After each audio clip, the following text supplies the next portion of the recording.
Things are going to start happening to me now.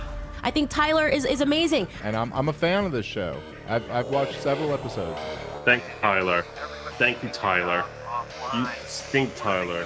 Never promise crazy a baby. Oh, I like that. That's a cool idea. Are either of you homosexuals? I go both ways. What do you think? You mean like flaming or? No, we're not homosexual, but we are willing to learn. But I do wonder, for others, in other cases, whether libertarianism today is just an excuse for many on the right to act selfishly. Look at me. And then some fat asses in Washington started having opinions. The Olympic Committee started having opinions. You bitch, I know you! You started writing your opinions. And it just makes me wonder, you're dead, bitch. You know, why are you doing this to this poor guy? I don't care. I'm a libertarian. What I'm getting is, Did you vote for Joe Jorgensen or Trump? Who? Joe Jorgensen. That was the perfect answer. Thank you. That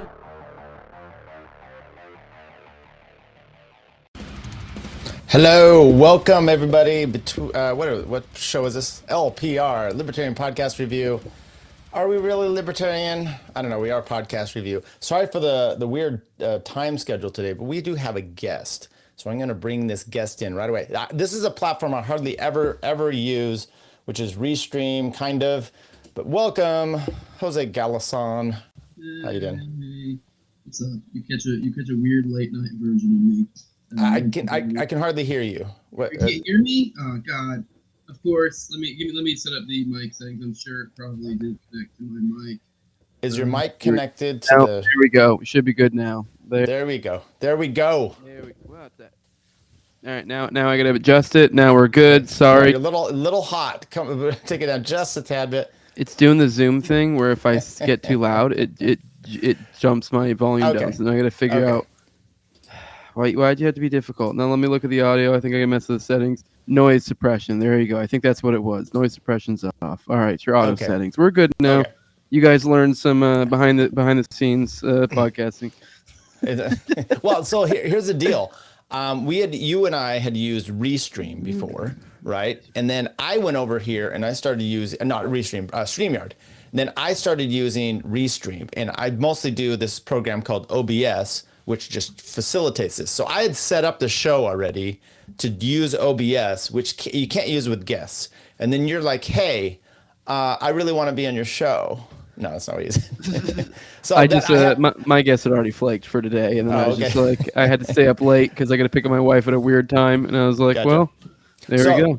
So I was like, this is actually perfect. But the problem is the way I'd already set it up, the chat, I can't bring it in, so I had to do it like this. So we got some people in the chat here. We'll just throw it up on the screen like this. So I'm not able to actually bring your chats up on the screen like normal, everybody. But Jose Gallison, please tell everybody who you are, where they can find you, and why you're famous. I'm not famous, but I'm Jose Gallison of the No Way Jose Show. I don't know. I like to run a morning show at 11 a.m. Eastern, Monday through Friday typically, and depending on whether I pick up shifts that day, but most days probably at least 3 or more. But pretty regularly you can find me there. Just keep hit that bell, and then you'll get notifications when I am live. But yeah, I don't know. And then I do about 2 episodes a week of just normal digging into sometimes political theory or conspiracies or whatever.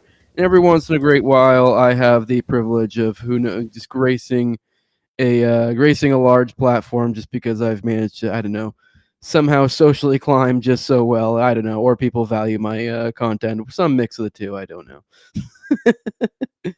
You don't know, but we do know. We enjoy you. So, look, what's the conspiracy theory that you're just? It's the one that's grabbing you by the horns right now.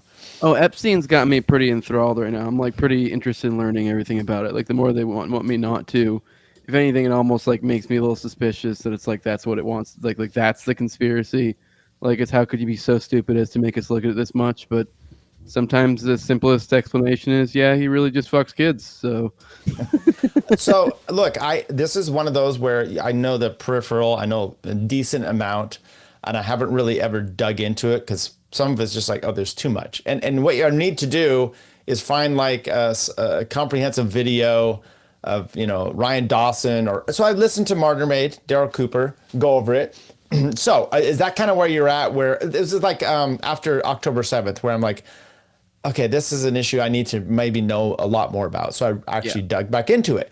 Is that kind of where you're at now? You're like, look, I actually want to know and for sake of this, I'm on a note to the Ryan Dawson levels or something like that. Is that where you're at? Yeah, that's kind of where I'm at. Definitely recently I've reinvigorated. Like, I feel like I kind of was somewhat engaged in the Epstein stuff, but then the recent stuff lately like really got me in. But I don't know. I do think I guess maybe I'm a little bit ahead of the curve of most if we're looking at it from a vapid like influencer.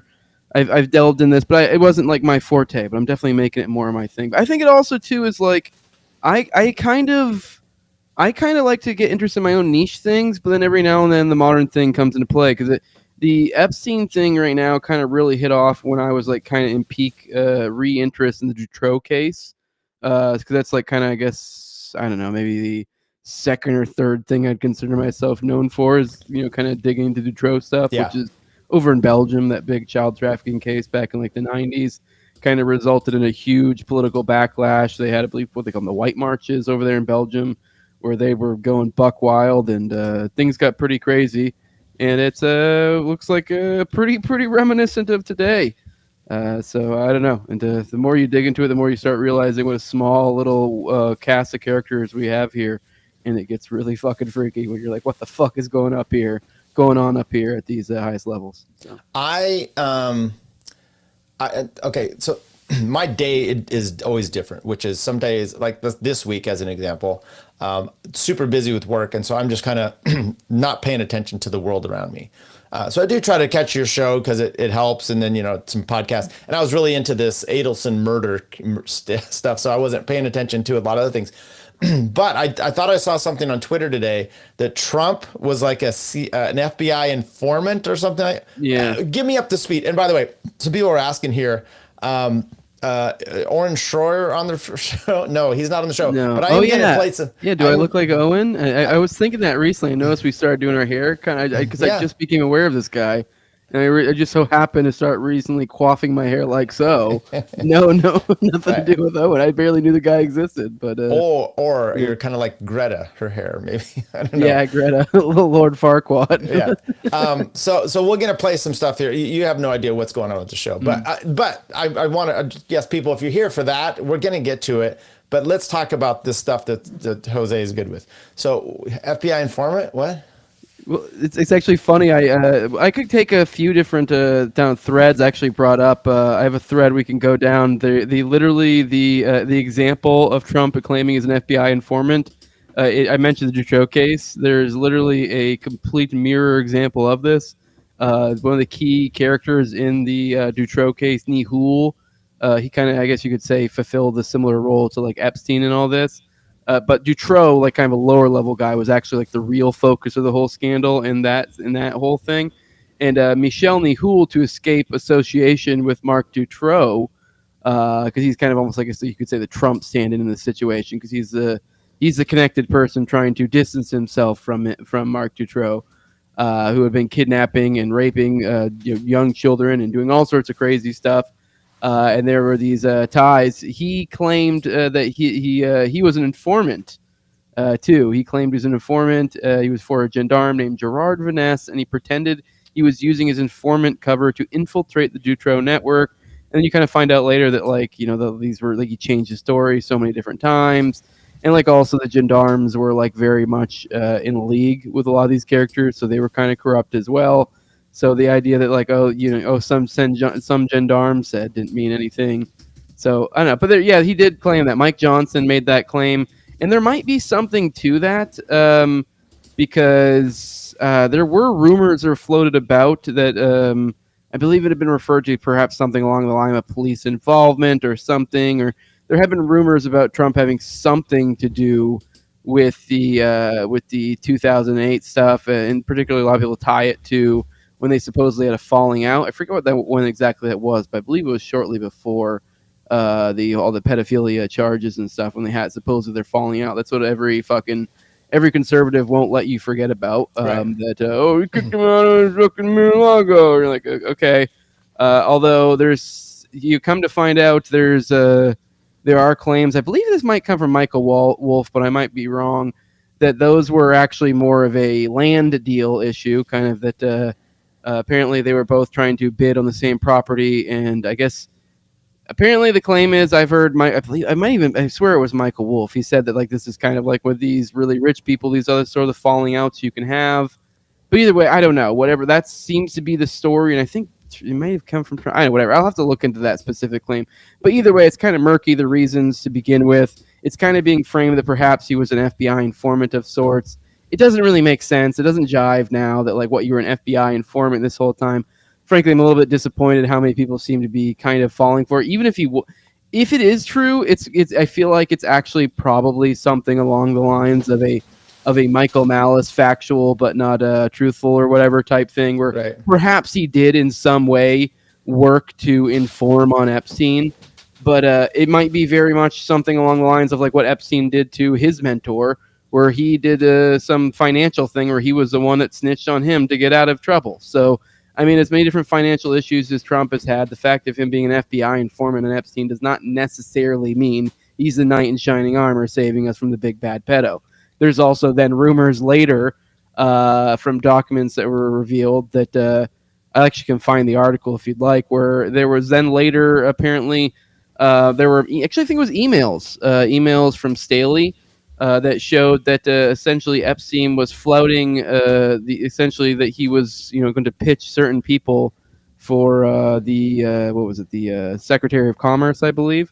So essentially, he's pitching Trump on, or at least claiming, to be fair, he's claiming to people, to large institutions, that he can, pitch the current president at the time on cabinet selections. And this is well after the supposed informant thing. So it makes me think, I don't know, there's something missing here. This whole narrative of, Trump's, this is some Q-tard bullshit, frankly. This is, he's fighting the deep states. I mean, I'm frankly kind of a little bit disappointed with how many people are even giving this even a little bit of air. Yeah. So it's like, it reminds me of one person's informant is another person's snitch. Yeah. So, well, is he? But this is with the glory of the right wing influence grifter crowd, right? Which is, they know there's something out. They've all said before there's something to do with Epstein. They all want this. They grifted off of that. And then Trump's like, it's a left-wing hoax, and they're stuck now. So now they need a little like 3D chess thing. Let's see, he was really an informant. I'm assuming that's what it is. Is that kind of the deal? Why he didn't want this to all come out? Because he was actually an informant on this? Or I don't really even understand. As of right now, I can show you. If you, I'm able to share a screen on this. I actually have the clip up right now. I don't know. Can I? You tell me. Can I share a screen? I don't know how to give you there access. We go. Share screen. Actually, I can. Let me see. There you go. Okay. I don't know if you got to let me or something. Yep. So can you see that right now? All right. Well, here's the video right here. Let's play this. Hang on. Before you click the video, on the far right side of that video, there's the little arrows going up. Click those. Okay. I'm helping you. And then play it. And this is for your own show now. There you go. I know. I should do that, but I generally don't really care. Okay. Well, I know I should for presentation purposes, but I don't know. Whatever. I don't want to overburden myself with the minutia of production and distract myself. This is why it appeared like I was a good producer, because this is what I had to work with otherwise. Yeah, okay, go ahead. I mean, I don't know. I got to put my brain. I only have so much brain power. I gotta. Did you ever watch?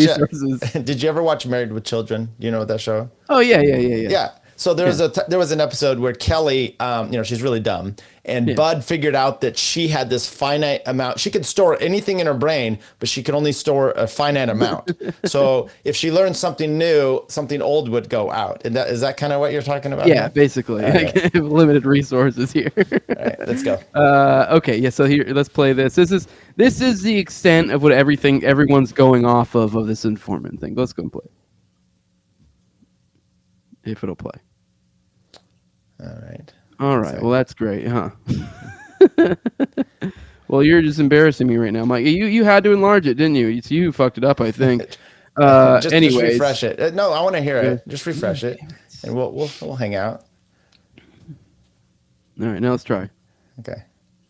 It's a terrible, unspeakable What Epstein did is a hoax. It's a terrible, unspeakable evil. He believes that himself. When he first heard the rumor, he kicked him out of Mar-a-Lago. He was an FBI informant to try to take this stuff down. The president knows and has great sympathy for the women who have suffered these unspeakable harms. It's detestable to him. He and I have spoken about this as recently. You caught that. It sounds pretty quiet. I'm assuming it's quiet for the audience as well.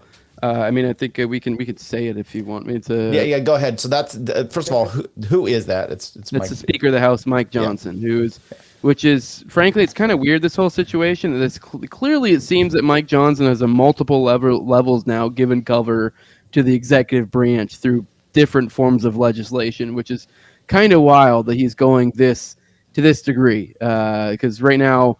I know Massey and Ro Khanna have their discharge petition they have out right now, and I think they only need a handful of votes, and it's just Republican holdouts. And apparently, the rumor is that White House officials have told them that considering a hostile act against the president, and so now they're kind of doing as much spin as they possibly can at every level.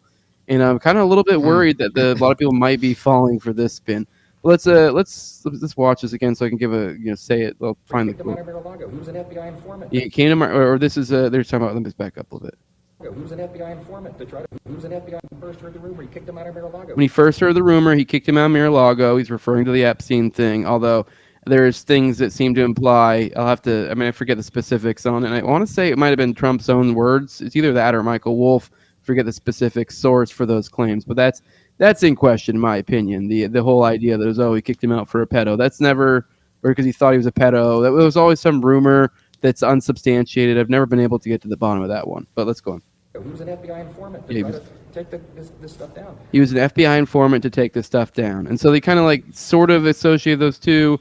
And then Ken Silva pointed out, he put an excerpt, Wolff alleged, which Michael Wolff, for those that don't know, he's an author who has, I believe, hundreds of hours supposedly with Epstein, which apparently Wolff has in previous stuff. A lot of people consider him to be like a disgraced author. It has published some, I don't know, illegitimate things. I don't know the details of that stuff. People always bring it up.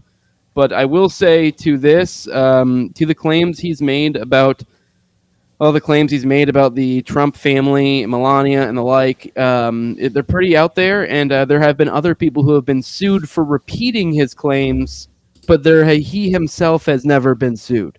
So it kind of makes me think, I don't know, it kind of lends to me that perhaps he might be telling the truth, or there's something there, or at the very least, someone doesn't want discovery to occur there, because there have been examples. For example, the Hunter Biden thing recently, Melania sued attempted to sue Hunter Biden. I don't know where that's at right now over that, over claims that essentially she had met with Epstein. I forget the specific claim, that she had met with Epstein before Trump or some whatever. There's some weirdness too about her origins, but either way, that's a thing. So they sued him, but they never sued Michael Wolff, who's the origin of those claims. So point being, I think there's some legitimacy to this. But anyways, it is also weird, though. He's been sitting on these supposed tapes of Epstein for forever, supposedly working on some book, and yet none of it's released. It's kind of like, dude, what the fuck?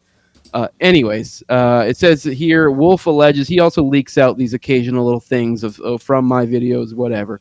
Wolff alleged Epstein came to believe that it was Trump who had first caused him to be investigated by law enforcement in Florida in 2005.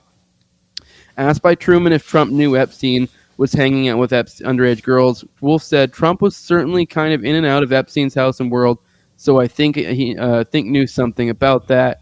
I pointed out to Ken, I said, wasn't it also Wolff who said Trump offered Epstein a cabinet position in his 2016 administration? Now, this isn't a factoid I've really searched down too well. It's something that's vaguely recalled. Ken corrected me, said, hadn't heard that. Wolff says a lot of shit, including that Trump had an affair with Nikki Haley.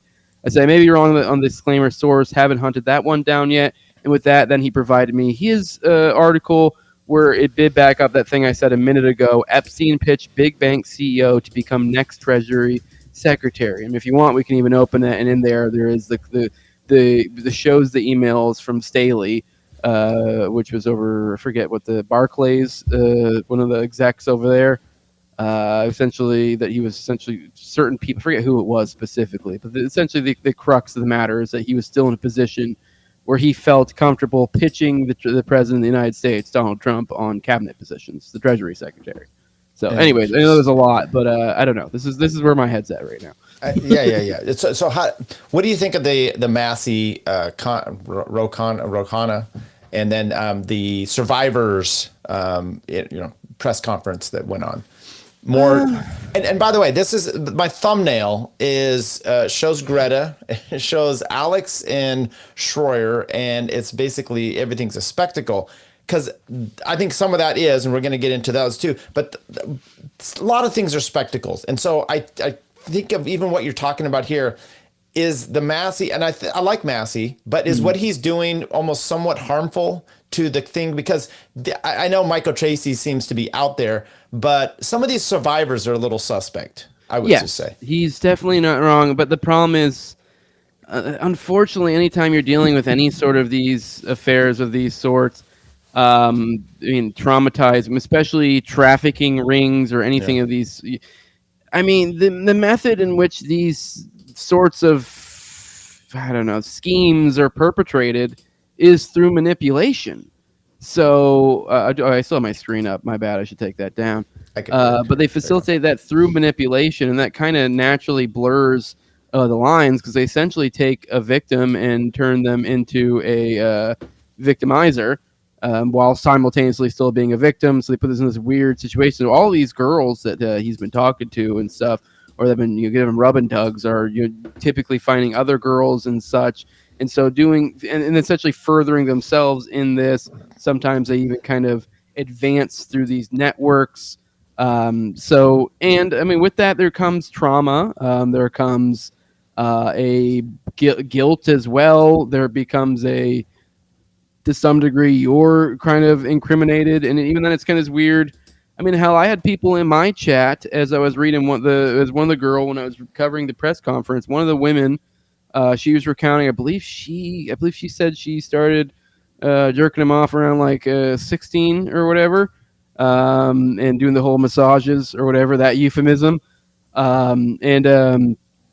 So then I guess then she started getting other girls, and there were people in my chat who were even then like giving her shit, like what a piece of crap. And like to some extent, yeah, you're 16, to some degree, you're not completely innocent. You know better, but I don't know. It's a blurry line, and at the same time, they're still children.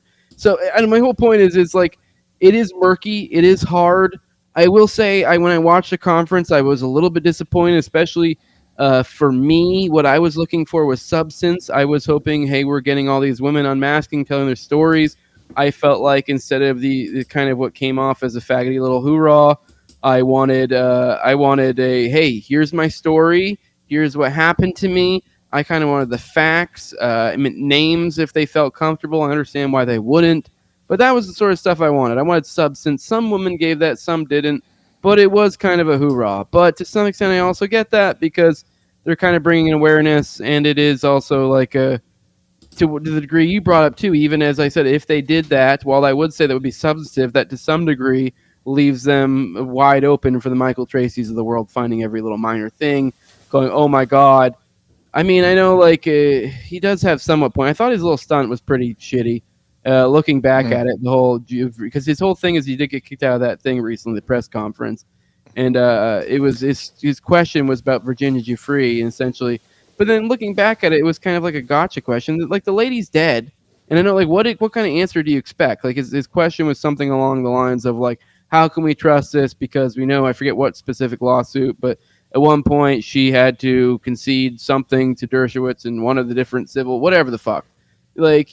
Yeah, people have many different reasons to settle or to just kind of cave. And sure, maybe you can say, well, you said here and said this. Well, okay. Well, sometimes what comes out in the courts and what actually happened are very different things, and I'm sure you're aware of that. And it frankly just kind of seems like this stupid position to hold over and over again. Go ahead. You make a great point. So let me just get back up a little bit and give you some insight. So.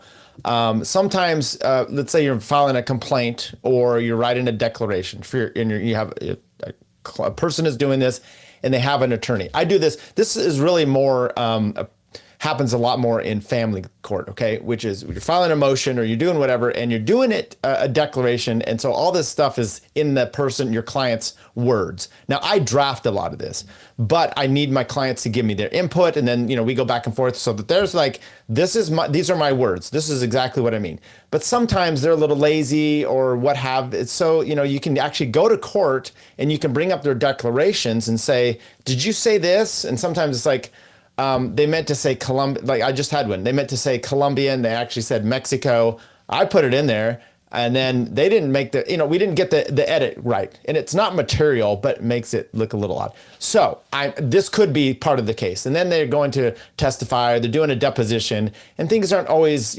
exactly perfect as they should be wording wise.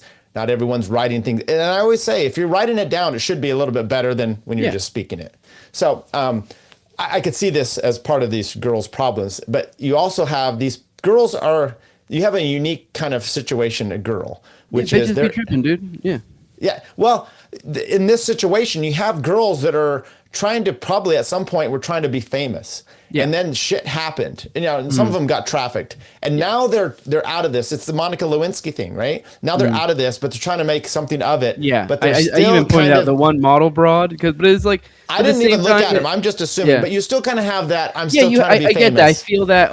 This well polished, beautiful, slender, tall, light skinned black woman kind of looks like the perfect face of it. But then the same, kind of seems polished for this sort of thing.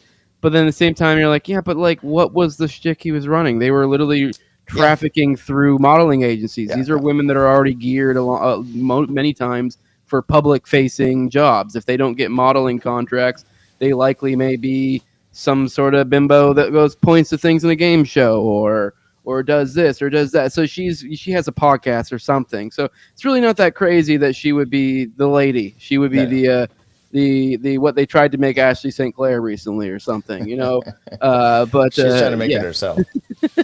And I'm not knocking these women. I'm just saying you have it's an easy thing for Michael Tracy's to go after and to have some substance there. And then it's your typical Me Too, right? Which is like, are we believing him or not? I don't know. I guess we got into. You have to prove it to me, and I don't have a problem with him pushing back on some of this. So anyway, I didn't even see the thing. What is there anything to it? Is Massey helping or is he hurting? I think it's helping personally. Okay. He literally put out a poll today. I don't know if you saw recently today. Trump had another once again. Like quin or octupled down or some shit on it being a hoax or whatever. And then within like minutes, Massey put out a poll. I don't know what it's at now. You could probably go look. But Massey put out a poll like essentially, do you think this is a hoax? And it was something like 95+% or something. People said no, they think it's not a hoax. Release the files. So like, I think it's pretty resounding here. Hell, to the degree that like they're having to run cover and kind of find ways to spin narratives to be like, what are you talking about? We are releasing the Epstein file. What this is just stupid. Like, oh, this is dumb. Like, this is where they have to be. So I think it's that, like, that's the position they're coming from. They know they're in a weak position. I don't know what's going to come of this. I'm a little bit concerned about this latest one. Are people going to be this foolish? Because there might be some there. As I kind of got at that, like perhaps he had something to do with it. Literally, like I said, Epstein at one point has been an informant. He was an informant for the feds as well. Does that mean he's defeating the pedos of the deep state? No. Like I think especially these people in these, I think they're informants all the time. Peter Thiel is an informant. He has a handler. This has been information that's openly available. Like I don't even think it was like they were trying to hide it. Like this is like when you're dealing with these people of power, you almost can just assume they've been informants at some point for some reason. You're not wrong. Okay. Anything else on the Epstein stuff? No, I just think they're probably all fucking kids. Yeah. Okay. So let's go through here. It's a few things here. Hi, Tyler. What are we drinking tonight? I'm just drinking water. I went out had drinks with my wife tonight, and he's drinking some water too. I'm trying to get more healthy. If Trump raped a kid, I think that kid now grown would have already sued him. He has over 27, I believe, sexual assault. Accusations. By the way, one of them is, I believe, a 13-year-old who filed jointly, anonymously against, not jointly, but filed against, it was a joint against Epstein and Trump. And I believe in that one there was claims of photos with girls on his lap and what looks like a cum stain on Trump's lap. I don't know the truth of that. She's anonymous, but I mean, there were other women who were going to come forward with stories, and there were stories of like death threats and stuff. So I don't know. I get where people are coming from on the Me Too stuff. A lot of the stuff that I'm alluding to were stories that were floated out in the height of Me Too, the first time Trump came in. And I think maybe, just maybe, we, in light of new information, we may have been all too dismissive of the faggoty lefties. So maybe they had some, maybe, just maybe, they cried wolf too many times, and we should have fucking listened to them. What's your thumb up, thumb down on Trump being like really involved in the nefarious stuff? Thumbs up. I'm not kidding. There are there's rumor. There's I wish I need to hammer down all these. I try not to talk too much, and I try to hunt down these sources on my morning show, or these specific little factoids. But there's supposedly Epstein, I think it was his assistant. I believe I might have hunted this one down before. I believe his assistant or something claimed that he was modeling his modeling agency off Trump's modeling agency. Trump had a teen modeling agency as well. Yes, he did. So, and he was kind of hobnobbing with Jean-Luc Brunel, Epstein as well. He was in these circles. John Casablancas, who was friends with all these. I believe a guy named Zamboni, it might be rough. Some fucking stupid Italian. Is that Zappolini? Some weird Italian. He's some like weird obscure cabinet position now too, of course. He's the one who actually, who got Melania over to the States through the visa. But anyway, what was even the question? I got a little off there. No, that's perfectly fine. Death says it's the Wiz, Steins, Bergs, and everyone knows it's them. Sorry. I remember why. His implication in the Casablancas, that guy was literally living with a 15-year-old. It was like openly known while he was running the Casablancas modeling agencies, and Ivanka Trump was modeling for him at the young age of 14, well after all of these scandals were well known, and Trump was a friend of his. So I don't know. I'm pretty good at recognizing patterns, and these patterns are pretty fucking nefarious, and they speak to pretty fucked up things, and it really does make you realize, holy shit, maybe this really is a bedopocracy, and this is the currency they trade in. So, well, this comes back to, let's say he's, I don't know, innocent or whatever. This comes back to just stuff I talk to my kids about, and you've probably heard this before.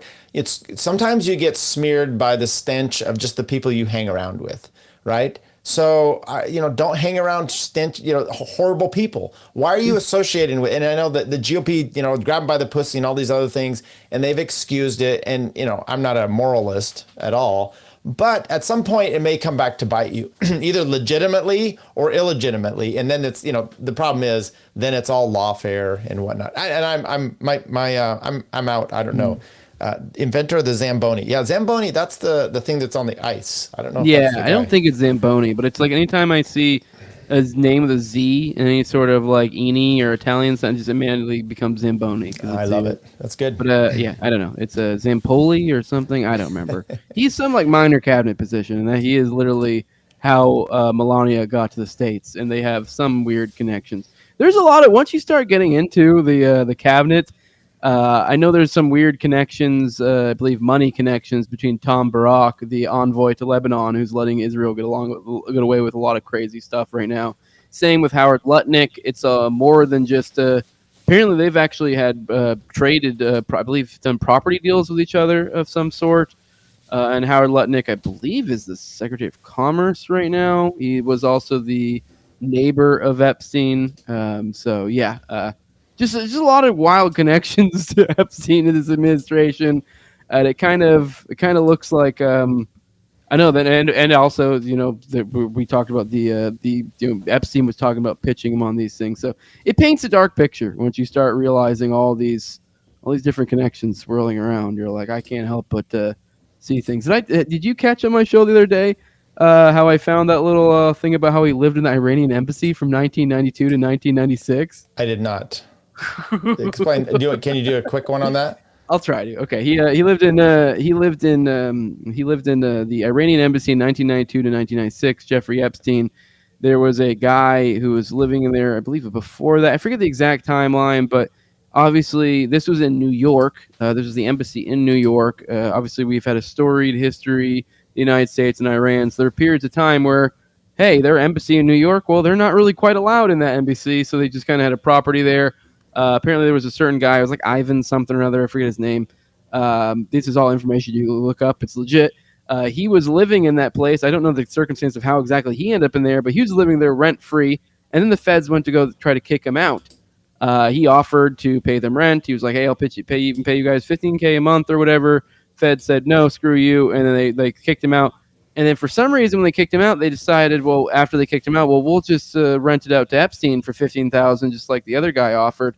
And now, then, at that point, then Epstein sublet it out to that guy, the very same guy from before. Epstein was living there. That guy was also the guy Jeffrey Epstein sublet it to. The previous guy who was living there before further sublet it out to other people. Also, the guy Jeffrey Epstein was subletting this out to was a lawyer for. He's been a lawyer in the ICC, in the International Court of the ICC for The Hague. He's been a lawyer for Soros. One of the interesting connections I thought we explored in my show was that he was a notable lawyer in the pizza connection, which is apparently in the United States was a scandal during a certain period of time where they were running heroin out of pizza fronts in the United States. It was some sort of drug trafficking. That's what I'm saying. Pizza. Maybe it's a box. You can use the box. Yeah. It's easily to. Yeah, and apparently there was a fund associated with this called Comet Fund. So I don't know if you remember. I don't know if Comet Pizza. Yeah. Okay. So it's I don't know. The symbolism there just kind of makes your ears perk up. You go, what the fuck is going on here? Here, answer this question for me. So Hubbleson says here, if Trump was heavily involved, how do you explain Biden not doing anything about it and trying to throw Trump in jail for dumb shit? I don't know, because that's like because they're all fucking kids, right? That's the thing. I think that's part of it. Is like why doesn't Trump charge Biden with war crimes? Right.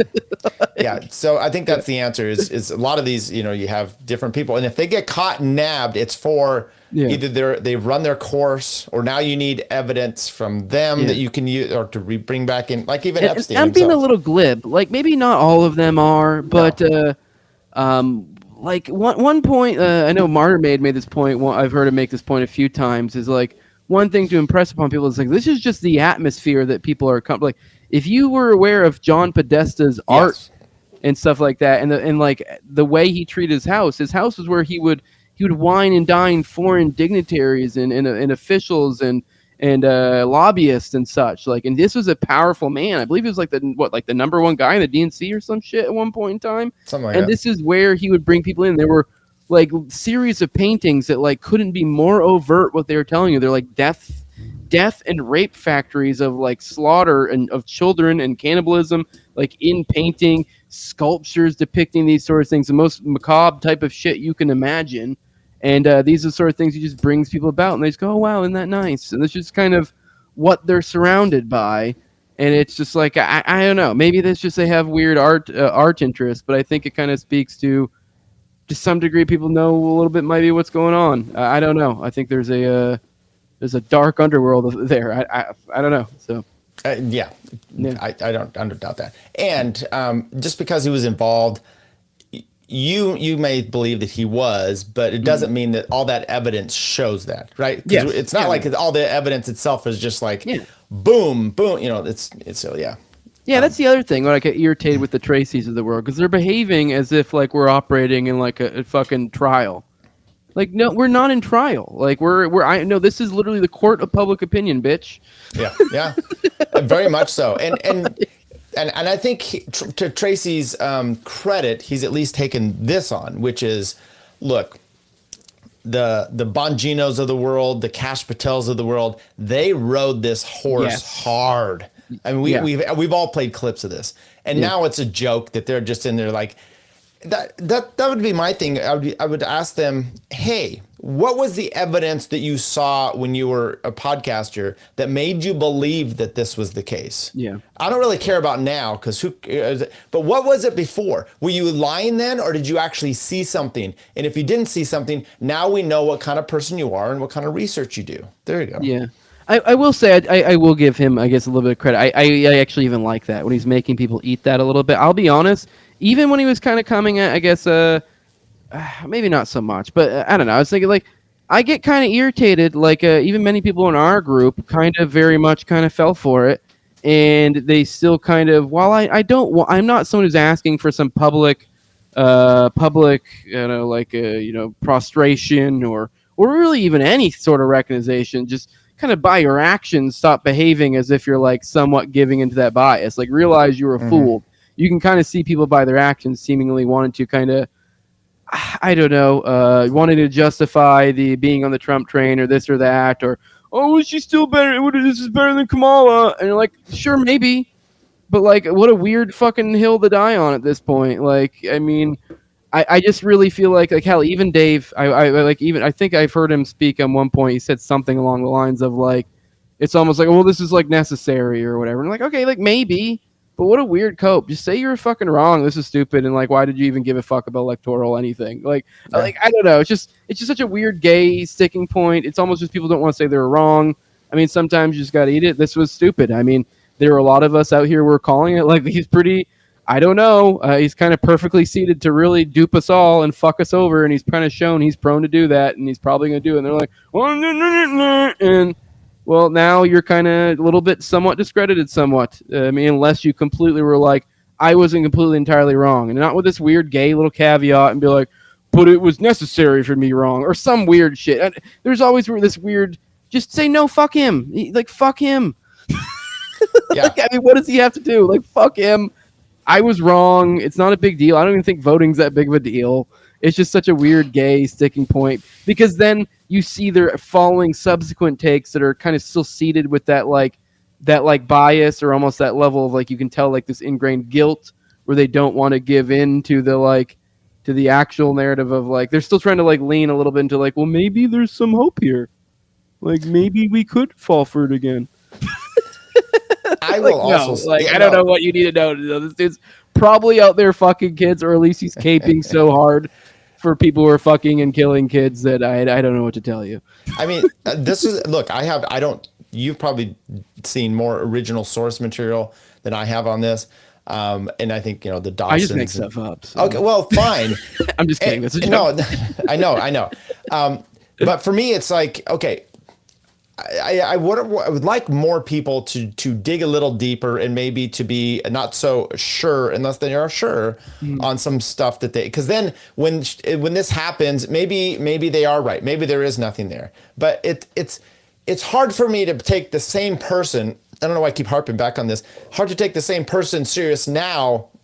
And was it not then, when they were so diametrically opposed as to their assurance that there's something going on? So it's got to be something else. I don't know. I just it frustrates me, and I give Michael Tracy some credit for this, which I think he's kind of a weirdo, but I think he does at some point try to scrape out the truth as he sees it. I think there's people have agenda driven, and I don't. Some of his shit is a little weird to me. I don't know if you saw. I mean, I don't expect you to get that in the weeds, but I mean, I guess you probably saw the Mel episodes. I know you like Mel, but so that Thad thing really was really revealing. The where he went on Thad Russell's show, and like Thad was actually kind of agreeing with him, being like, "Oh yeah, like because he supposedly got martyr made on some specific minute detail or whatever," and he like kind of sort of did, but it's like a stupid fucking detail. And then he tried to then from that jump onto which Thad was kind of giving to him. Yeah, you should be. I didn't watch the whole podcast, but almost being like, kind of like, I watched the clip, but kind of like, yeah, I'm a little bit disappointed. That should have been better or whatever. And then from there, Michael Tracy goes, okay, so like all of his work ever is like trash. And like, I'm like, that's me being a little bit like obviously paraphrasing, but that's basically, he literally was in being to like a pushy degree. And it was like, something's weird here. But whatever. I'm doing a corrections for you. That was actually me on your show talking about that one. So we played that video, and that was. I got mixed up because I bet you what it is because you sent me stuff recommended to play for Mel, and then I probably okay, there we go. No, that's fine. No, but I did see Mel's. And by the way, I think it was after this, I saw an interview or like a debate that Mel had with Michael Tracy like a month or so ago on some of this stuff. And she does really well. I actually like her. So kudos on that. Anything else on Epstein before I play some of this other stuff? No, I'm sorry. I don't mean to. I can just easily go on little rabbit trails. No, this is it's the way we feel time. I mean, I don't know. I mean, it seems you had other stuff to talk about. We spent 45 minutes on Epstein. I don't do much prep. And so I'm like, what can I talk about? I could probably, this is what it usually is like. I could probably find something as I'm going. And then you came on, so this is much better. Do you know anything about the Owen Shroyer and Alex Jones hullabaloo or any of that? Too much, but nothing to be really all that insightful. Did you watch my show today?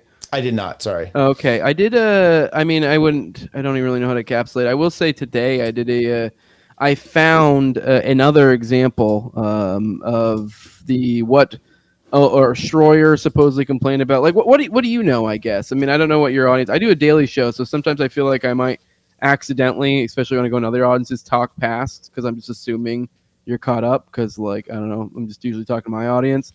So what have you talked to your audience about, and where are you at with this one? I have not talked to them about this. Okay, so you don't. Okay, I've done picked this the fucking part today too much. Although this is actually today's the first time I really covered it because I kind of strayed away from this because it struck me as faggotry. And I do, while I am a crass person, I do try to focus on substance with my show. That's what I like. Just the interesting stuff. So this just struck me as gay shit. Now there's a slight bit of substance, sort of, in that the crux here. Essentially, what happened is Owen Shroyer quit InfoWars. Now, Owen Shroyer, for those who don't know who that is, he's the guy who worked at InfoWars. That's about the extent of what I knew about the fucking guy. I think he did some time for some J6 something or other. Yes. He was like the number 2 guy over there, essentially. And he decided it was time to fly away from the coop. Although it wasn't quite like that. He did a 5-hour stream after the resignation, kind of laying it all out. I didn't watch the whole stream. I caught clips here and there because I'm not watching 5 hours on that. That's just stupid. I'm sorry. So that's the level of informed bit you get on this. But caught bits. He seemed, what I saw, pretty keeping it fairly classy.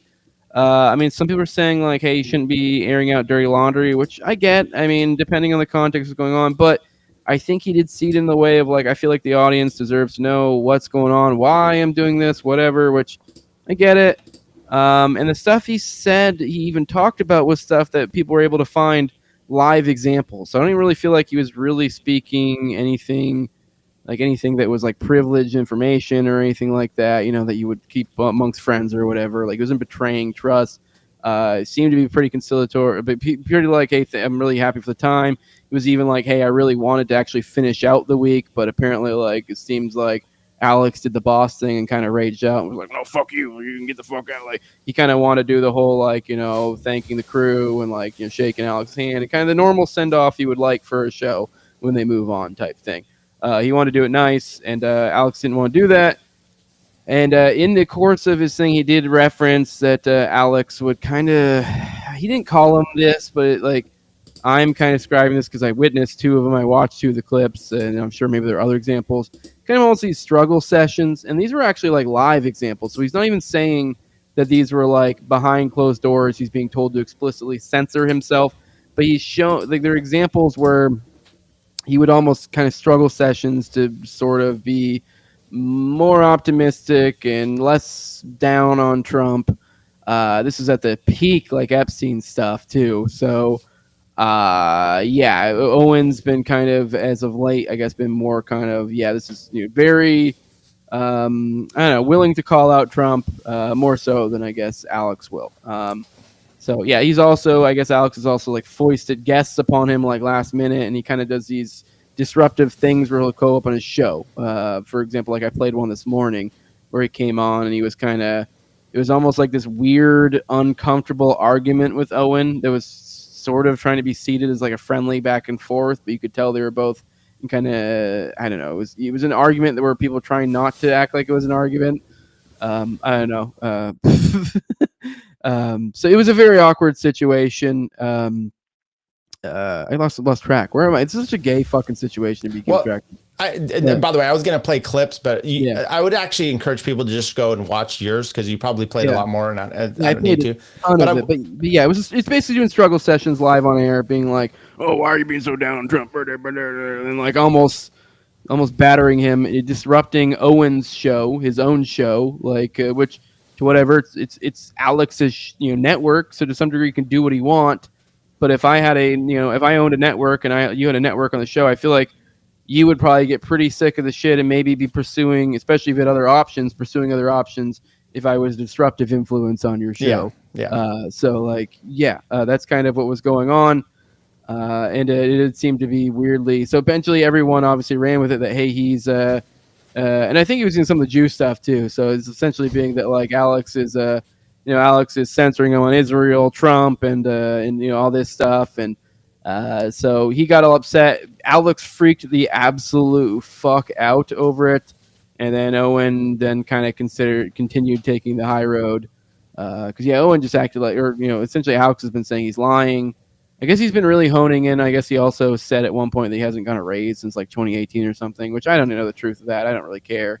Although everything else, Alex's behavior is kind of almost seemingly proved everything else Owen said, if not also the literal historical proof you can find of his show. For example, I could put the plate on mine. I think the most glaring example today, and then there was the more popular one that people have shared around that you could probably find if you search on Twitter or something. So, I wanted to just say that when Alex was going through the defamation.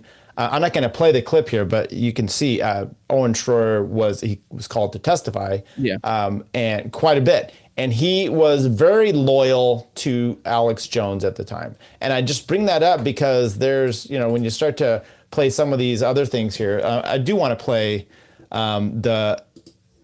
let me go here to this one. This is one I did. You may have played this, but I think it is actually important because whether Trump was suppressing him or lording over him, the directorial stuff, I don't know. That's your network. I give that a little bit more, but I think this is the clip that I think is a little bit different. Coming into my show and talking about how I'm negative and calling me a pessimist. I don't know if you could hear it good enough. And all this other stuff, which is fine. You work for Alex, you're going to get hit with it a lot.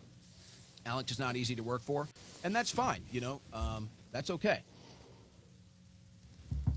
But okay, he says I'm too negative. He says I'm a pessimist. Whatever. I'm too anti-Trump. So I just said, all right, you know what? I'll just take some time off. You know what? This isn't the one I wanted to share. Let me try it. Trying to find the blow up, the one, because the one that I played was a more egregious one, but it's way longer. Whereas the more viral one is shorter but less egregious. That is one too. But I wanted to talk. This is Owen complaining about Alex. This is play this. All right. We broke the big exclusive. It's very likely that if it wasn't for us that day, you never heard about the trans shooter. You never saw the videos, the manifesto, or any of it. It's very likely that that's the case. But we knew we would get burned. We'd been down this road before, especially on that issue. You're guaranteed you're getting burned. You're either getting sued, or you're getting censored, or you're getting the negative headlines. So, before the show is even over, there's multiple headlines printed up. Owen Shroyer celebrates mass shooting. Owen Shroyer celebrates dead kids. I might get to that later on. Whatever, it's par for the course. So there you go. So I got burned. So I rode into the fire on Wednesday. We broke the big exclusive. I fired up, and I got in the co-pilot seat of the Millennium Falcon with Alex Jones for one more ride, knowing I was going to get shot out of the sky, knowing I was going to get burned. But hey, all right, it's the info war. I said, all right, Alex, you want me? Let's go. Let's do it. And we did it. And we fucking did it. And then I get the negative headlines. Okay, fine. I anticipated that. And then the next day, I have to deal with the same stuff of him breaking into the show. He's on a speakerphone, and he's asked the crew to bring him in. It's just a cluster. It's just a cluster bomb. So I had prepared a 3-hour show. I thought since we just did what we did the day before that I could do a 3-hour show. And babysitter wouldn't be looking over my shoulder. I was wrong. It happened, and I just said, I'm out. I'm just done. So if you don't want me to do the show, you can do it. And I think he ended up hosting the rest of his show.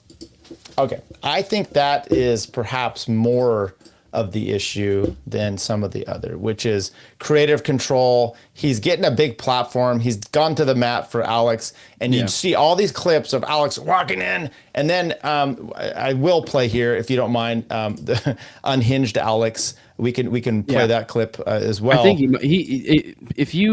I don't know, one good breakdown for the people out there if they want. Too Lazy to Try did a good breakdown as a YouTube channel of the freak out. It is actually like next level. I think Alex actually might legit be on drugs, and I actually think, or alcohol again, and I think I don't know. A lot of people are trying to say this is theater. Yeah, that's what I was wondering. What do you think? I mean, I don't know. It's such a hard sell and such insane that I just think he's having some sort of weird crash out. I think perhaps he might try this be. one and see. I think also, if you real quick, I also think too what we might be seeing is some sort of kind of a crash out in the sense of maybe realizing the irrelevance. He's kind of considering the line he's trying to toe. He's kind of trying to do similar, I guess, like a Tim Pool or something. And then he has all these younger people who have a much longer road of which to keep a better track record. That are kind of building names for themselves around him. Like he's been having Nick Fuentes on the show a lot recently. Also Owen Shroyer, even his Harrison guy is pretty based on this stuff as well. And so these people are kind of rising up. And I think, I don't know, he's seeming to have a weird ego trip. I don't know if it's getting to his head a little bit. It just feels like, hey, this guy doesn't need me. I think he's freaking the fuck out. I think he's having some sort of crisis. I genuinely do. This is big for Alex. Let's see what this one does. You are a snake. You are a rat. You are a fraud. You are a backstabber. You are a handbiter. You are a disgrace. And let me say something else about you. Okay, well, I don't have the rest of that clip, but I think that's to me telling as well, because I didn't see the whole Shroyer breakdown, but I don't know that what he said really needed that kind of a reaction. Especially when I wanted to put it in the context of the guy that went and it was called in to testify and did everything he could to make you not look like the bad guy. I mean, it was I'm sorry, I've gone over and over Alex Jones' legal issues. He gets Robert Barnes. These are just despicable people. And I know you're a big company, you get lawsuits, you're targeted, but he also just does completely ridiculous stuff with these lawsuits. So, I don't know. I think it's fair to say Alex Jones is probably a piece of shit, to be honest. Yes, that was my point. Yeah, so I don't know. I'm not worried about getting an Alex Jones show or anything like that. I don't know. I don't give a shit. But I mean, sure, so if you want think it's fake, Alex, but yeah, do you think it's fake then? No, I can't believe. I mean, like what we just showed there was super tame compared to the rest of the freak out. I mean, it's such a high level. It's just like, I guess, sure, it's acting, but like, I don't know. I think he's on the sauce or drugs or something. So I don't know. He's losing it. I do think maybe there's some level of he just kind of feels like he's losing grip on things. I don't know what these, kind of the theme to some degree of the show's been the seen, the unseen. So I don't know what forces are going on behind there. So yeah, I mean, he's been a media player for a long time. So I don't know what connections he has.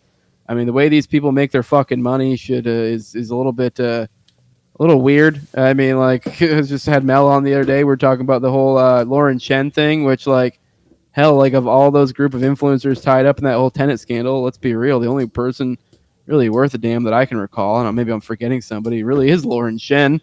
And it's like these people are getting what, hundreds of thousands of dollars for what? It's just like, okay, commentary. I don't know. Just there's funny money. Yeah, that's all I'm saying.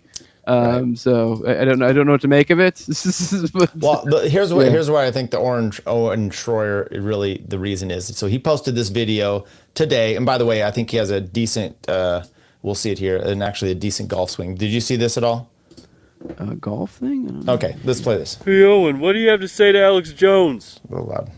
Alex Jones is a living legend, and I have nothing but appreciation for everything he did for me. I wish you nothing but the best, Alex. Now watch this drive.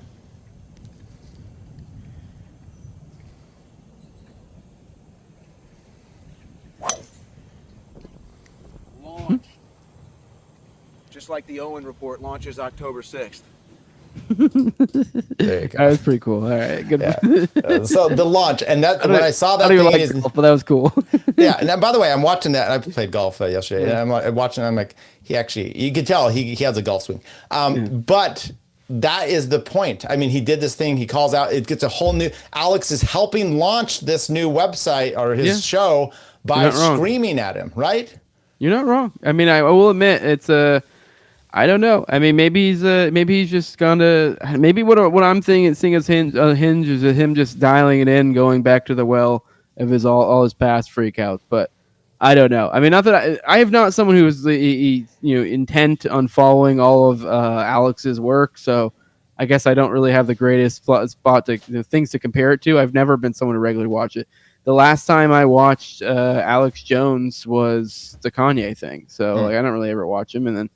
I don't think that might have been the first time I ever watched it. Yeah, I don't watch it. Have you seen this in this whole blow up, and Owen's going to make, probably, like Tucker and these other ones that are going solo, he's probably going to do well. Have you thought maybe we did the breakup of Tower Gang wrong? We could have capitalized on it a little better. Yeah, we should have got a Fed in there.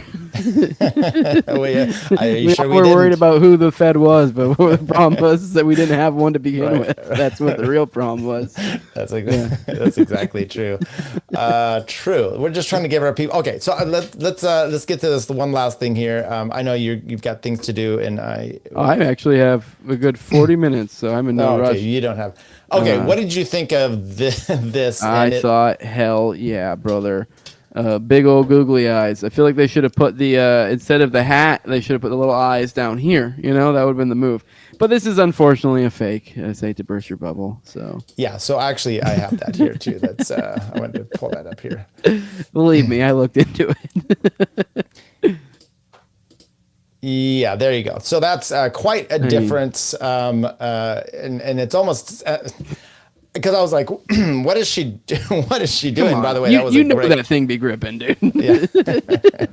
So, what do you think of the flotilla in general? And because I'm going to bring it back to a completely different thing that you're not going to be aware of. But what do you think of this? The flotilla, the protests. Do they have any kind of positive outcome? Because me being someone who more on the right-ish, typically, we go to work and the left goes and protests, and so it's annoying. But this is a cause I'm down with. Not her, but the other. So what do you think? I don't know. I don't even know how to put words or to describe the exact theory of when protest is proper or effective, or what actions one must take in order for it to be so, or if it ever is or not. I'll say generally speaking, I am wary and think it's pretty fucking gay generally. At least with the flotilla thing, it is pretty. I mean, I know a lot of the like say when the last flotilla go about. Piers Morgan, a lot of the other people, even some of the people who were pretty amenable to the Gaza stuff, did kind of shit on these people for doing this. But I don't know. I kind of lean towards why the fuck not? I mean, they're kind of, in a sense, it's kind of if your goal is to help the Gazans, what really the fuck else do you have to do? I mean, it's kind of, if that is your goal, it's kind of a win-win. I mean, no matter what happens, you're kind of advancing that, whether they fucking arrest you and bring you back and do whatever, either way, it's still, maybe didn't hit as much buzz. And then even then, worst case scenario, you get murdered. While that's not ideal, it's like, okay, well now that would bring so much, not that I really necessarily wanted these guys to murder or anything, but point being is they're putting their lives on the line, and they are legitimately bringing aid with them. So if they actually do somehow get through, so, I mean, I don't know. What more really can they do? Is literally a blockade going on. So, I mean, it's probably futile. I mean, it does seem performative, but, I mean, what really more do you have in performance? And it's not really just performance because, I mean, I think there actually have been similar examples in the past where I think they've, either straight up killed people in these situations. I forget.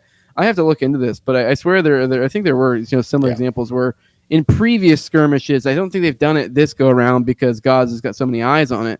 But I think it was in a because I mean, I know I wanna everyone say, thinks like, it starts 08 in or something October. like that. Yeah, something like that. Everyone likes to act like October 7th is where this all started, but I mean, there's been back and forth for fucking ever, and I swear there've been other similar flotilla things where people have literally been fucking killed trying to do similar things. So these people could die. So yeah, and they are literally trying to bring aid. So I mean, I don't know. I mean, what more can really people do? They're not the military is blocking it off. So aside from like them coming with guns, I really don't know what more anyone could do for these people. So this says 2010 Gaza Freedom Flotilla was raided by Israel in international waters. 9 of the flotilla passengers were killed during the raid and 30 wounded. So there you go. That's part of that. So, but what about you have you see this with the climate stuff, right? They're protesting and they're blocking the road.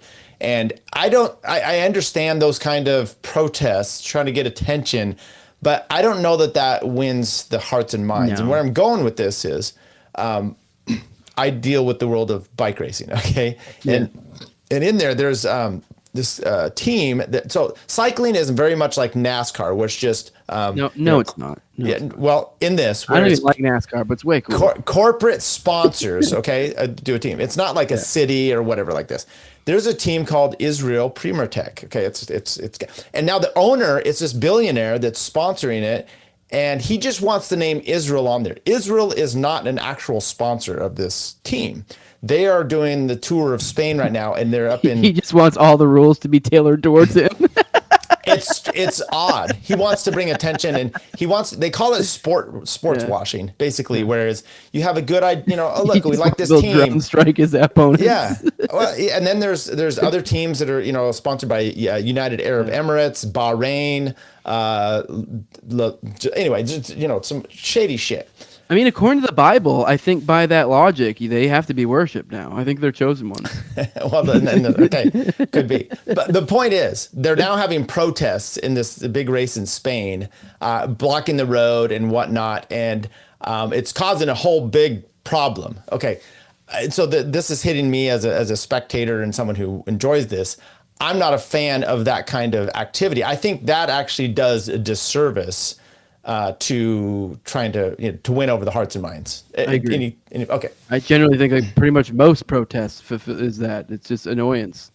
Just you're kind of being annoying and like I don't know. It's almost then like and so many of these movements have been hijacked and it's just a big old boondoggle. I mean, like I was covering I think this week some story over in Australia where some glowy ass fucking protest was going on, and then some fucking neo-Nazi group shows up who fucking, let's be real, that situation glowed, and then Antifa showed up who probably fucking glows, and then also some fucking Palestinian protesters, which I don't know. I mean, those probably, let's be real, they've probably infiltrated those groups as well. So like, which actually they did. I mean, those kind of got undercovered. We didn't really do a good job. A lot of our folks, I mean, I did a little bit covering some of the stuff that was going on in the colleges, because let's be real, fuck those guys. But like, so I get it, although it was pretty dystopian, the weird, creepy shit they're doing. But there are literally instances of what appears to be undercover students, essentially false flag anti-Semitism stuff. So yeah, I mean, I don't know. I don't even know how it got to there, but yeah, they're the Jews are infiltrating the schools. Are you hide concerned? your wife, hide your kids. Are you concerned about affluent Jewish kids in Harvard? How they are being, they're not having safe spaces. How dare you? Yeah, those are the people I'm super worried about. The Jews that are in the tombs over at Harvard, jacking off onto fucking Geronimo so they can be the next rulers of the world. That's a Skull and Bones reference for those. Oh wow! So what's cracked me up? My wife and I, we listen to this radio show in the morning, and they used to call Yale. I might get that wrong. It might be Yale. Yale or Harvard. Skull and Bones, right? Yeah. Yeah. Sorry, go on. Because it's Bush, but they used to call themselves a little more libertarian, but they're right wingish. And where was I going with this? I don't remember. What were we talking about? I don't know. I got you distracted with coming on Geronimo. Right. That's supposedly the initiation for Skull and Bones is literally the skull of Geronimo they're supposed to come on. Like that is that's like they just like. What if you just have stage fright? You can't do. Well, you don't get to rule the world. Okay, I guess. I remember what I was going to say. They get all worked up over the Harvard stuff and all this, and I'm just always like, it's such a small little thing, and it's not going to bleed from there down. It's other. I don't know. I just don't really give a shit about some of these colleges that are so elite, and that's what you're worried about. So yeah, anyway. I mean, it's hard to get me. Like there is a component of like this is weird and dystopian, all this creepy infiltration and all the work, but at the same time, it's also like you guys are doing all these ops for what's a failing institution that I want to crumble anyways. Colleges. Mm-hmm.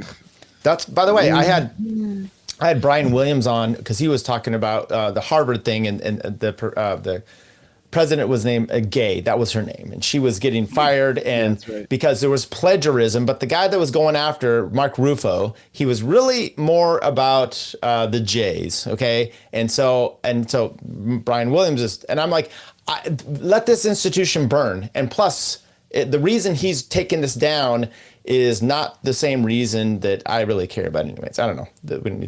That makes sense? No? That makes sense. You have a perplexed look on your face. Sorry, I looked over a different tab real quick because I was trying to think. Something you said made me think of if I could hunt down a bookmark real quick, and it didn't work. So sorry. I was doing behind the scenes stuff, and it fell through, and now we just look silly. I'm riffing off of literally nothing. So that's how we do it here. So I'm about done for tonight. So are you? You're ready to roll? I'm about ready to roll too. I gotta get out of here. I think it was fun. I appreciate you. I appreciate you contacting me to do this. So I'm always doing it at such different times. Sometimes it's hard to schedule it. So I really appreciate it. Well, I hope it wasn't didn't hamper things. I hope it made it easier for you. Yeah. I know. For me, it's sometimes nice when you're like, hey, guess. Yeah. Plus, it's a little pressure. Yeah. It's nice to chit chat with you. It's been a while. So just the other day. Weird. I mean, I've been having to do like regular live readings with Toad just to. Are you doing those? Yeah, I've been doing. Have you not been seeing? I've been doing like every week. I've been doing like a live. I've finished our Democracy Got It Failed. Now we're doing a Bob Murphy live reading. Like I'm gonna keep doing it. And I know, just for one, it's good to keep me sharp in my theory, and then two, I don't know. It feels like now I know Tower Gang. It just feels weird not having somebody from the crew to hang out with. So I don't know. So whatever. I'll hit you up for morning dumps occasionally, probably too. Okay, I appreciate I don't know. I mean, I don't know. Maybe, I guess Cole's doing Cole things. I mean, do you want me to tell you what Cole's doing? Cole's banging his wife. Well, that too. But he's hitting. He's hitting his wife. He's in my DMs. Okay, he's buying. He's trying to buy a bicycle. He wants. No way. Oh, dude, you turned him, dude. Not me. He's the one that reached out, and he's like, and it's. But he wants to spend so little that he's like, "What about this bike?" And I'm just like, "Those are the worst thing." And then he's gonna buy. I don't know. It's interesting. So good for him. I'm glad Tower Gang's over now. I don't want to be around him. You would have loved that on there, though. All right. Well, I appreciate it. I'm just kidding. I love give everybody where your stuff where they could find you. Yeah, if you like any of this ramblings, I'm a little bit more attractive to have my glasses on. I'm a little less stoned. You caught late night Jose, but if you like what you saw, you can go find me over on YouTube, Rumble. Also, I put all my stuff out on audio on all the major audio podcatchers. It's on the No Way Jose podcast or No Way Jose YouTube channel, Rumble channel, what have you. Follow me on Twitter at Tower Gang Jose. We have fun on there. I think I do, like I said, I do a Monday through Friday morning show. I do a Tuesday night call-in show, and then I put about two theory or conspiracy, topic-driven episodes a week. And that's all I got, bud. Thanks for having me on. I'm sure I'll have you on again sometime soon for something. Yeah, absolutely. As always, feel free to let me know just whenever you're available, or if there's any topics that are in the news cycle that you feel like you really want to talk about and you want to come on or something. So I appreciate that. So everybody, or if you have a presentation, like I've already had you for Leo Frank. So right, but, right. Yeah. Well, I'm doing more. Thank you for mentioning that. Find another horrendous Jew to have a presentation on. I was just on Nephilim Death Squad. It is on their podcast. I don't know if they're releasing it on video, so you guys can find that out there. I'm doing my Wednesday legal shows, so check us out there. And then Friday, just banter and shit like this. I appreciate everybody coming in. I see Garbage Man in the chat. Sometime he can come on. He's my Toad. He'd come on and do a live reading.